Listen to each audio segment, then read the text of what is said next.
Apple has claimed that it has sold over 30 million iPhones in 2015 and decided it was time to come up with a smaller and a cheaper iPhone to target the emerging markets. However, here are a few reasons why the iPhone SE will fail to make a dent in emerging markets like India. A major disappointment is that even though the phone is being targeted for the emerging markets, it will still not be available in the first round in the fastest growing and one of the largest emerging markets, India, which absolutely counters the fact that Apple thinks that the Indian market is high on their priority list. Only 10% of the smartphone users in the country use a phone with a screen size between 4 and 4.5 inches. Moreover, more than 45% of the smartphones sold in India have a screen size of more than 5 inches. This is because a majority of people only have a smartphone as their main computing device, so they want to make the most out of it by having a larger screen size, giving them more room to work on. Even though Apple has created the most affordable iPhone yet with the iPhone SE, it is still not affordable enough for the emerging markets. With a starting price of $400 for the 16GB variant, it would roughly be equivalent to around 30,000 rupees for the Indian market, adding the import duties and other taxes.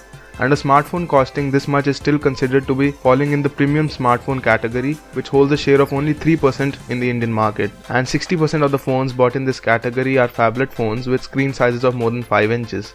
Hence, positioning it as the most powerful 4-inch smartphone won't work alone. After all, size does matter, at least for an emerging market like India. And lastly, another reason why many people buy the iPhone, at least in India, is because it has that snob value attached to it. Now, a lot of people buy the iPhone because they truly appreciate what it gives them.